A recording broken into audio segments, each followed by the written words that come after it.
Olá, alunos e alunas! O tema central das próximas aulas é eletroquímica. Na aula de hoje falaremos sobre reação de oxirredução. A oxirredução relaciona-se à transferência de elétrons entre as entidades químicas, átomos e íons.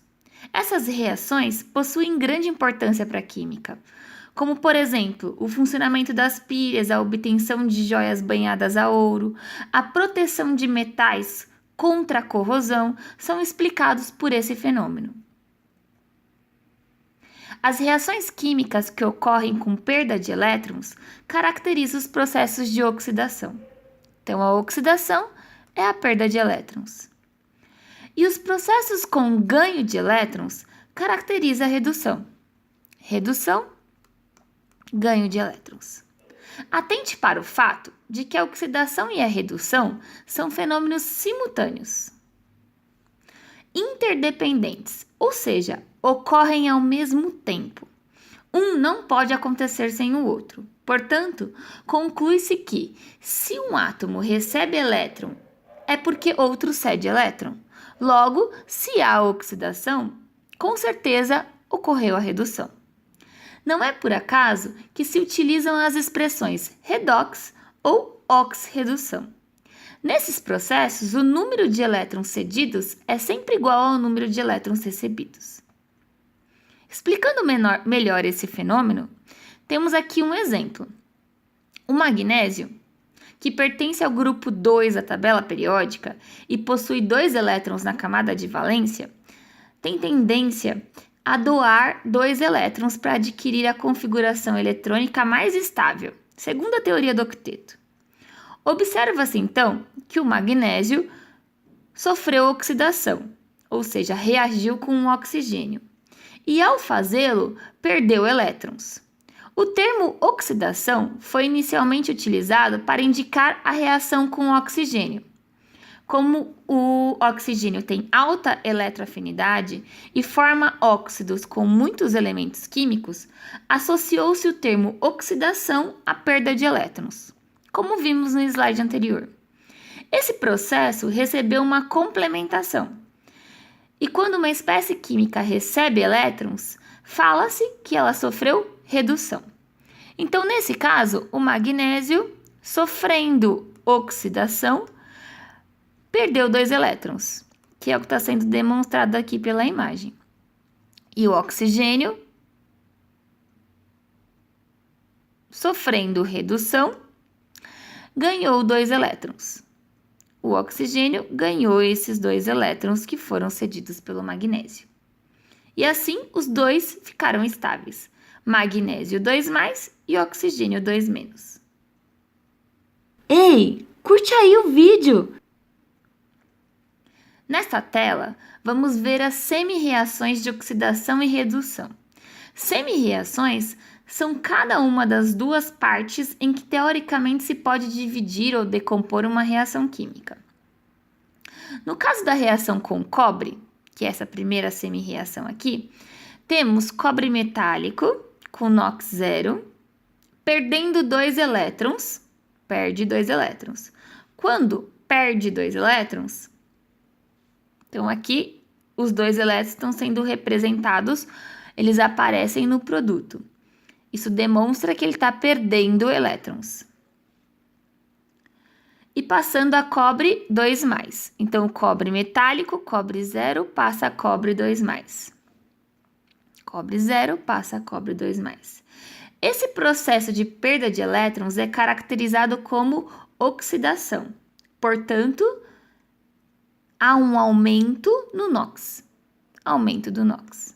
De 0 para 2+, aumentou o NOx. Se aumentou, oxidou.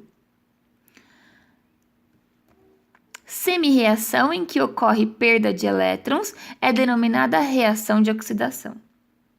No caso da prata, tem-se prata com NOx 1+, que ganhou elétrons. Esses elétrons que foram ganhos estão sendo representados no reagente antes da seta e transformou-se em prata metálica, prata 0. Portanto, ela foi de prata 1+ para prata 0. sofreu redução, porque o NOx diminuiu. Se o NOx reduziu, sofreu redução. Diminuição do NOx, processo é redução.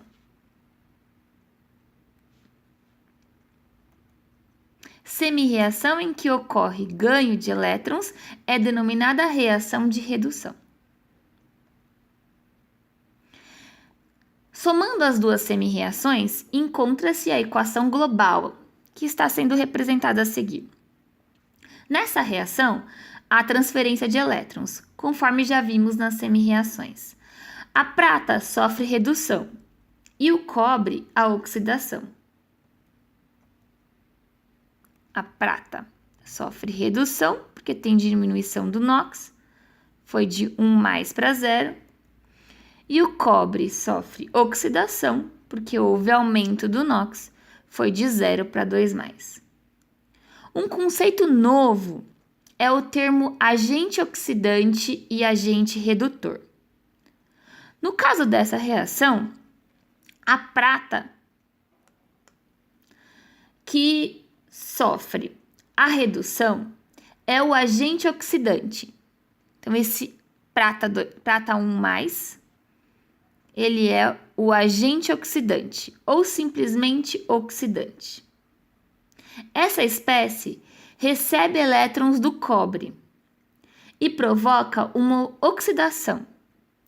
E por isso a substância em que ela se encontra é considerada um agente oxidante. Então é o seguinte, o íon prata+ sofreu redução. Para ele sofrer redução, como o processo é simultâneo, tem que acontecer redução e oxidação ao mesmo tempo.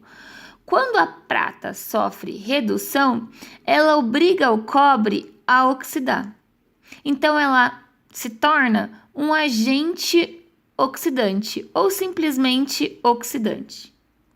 A mesma coisa acontece com o cobre. Ele doa elétrons e provoca uma redução. E por isso a substância em que ele se encontra é o agente redutor.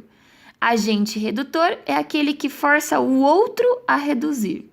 Agente oxidante é aquele que reduz para o outro oxidar. Ele força o outro a oxidar.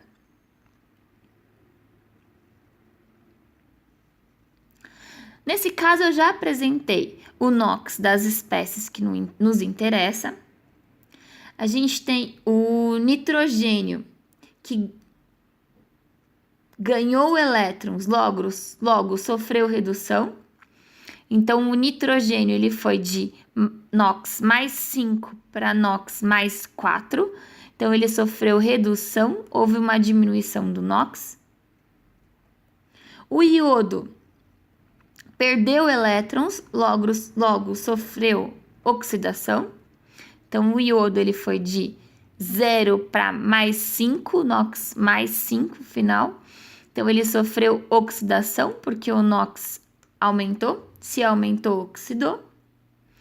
O I2, que é o gás iodo, ele é o agente redutor. E o ácido nítrico é o agente oxidante. Fique ligado. Em toda reação redox, o número de elétrons perdidos pelo elemento oxidado é igual ao número de elétrons ganhos pelo elemento reduzido. Resumindo tudo o que eu falei, quando perde elétrons, sofre oxidação e aí ele é o agente redutor. Quando ganha elétrons, sofre redução e ele é o agente oxidante. Fica a dica da Pro. Lembra do OPA. OPA, oxidação, perde elétrons, aumenta o NOx. Espero que vocês tenham gostado. Qualquer dúvida, escreve aqui embaixo. Inscrevam-se no meu canal e vem química comigo.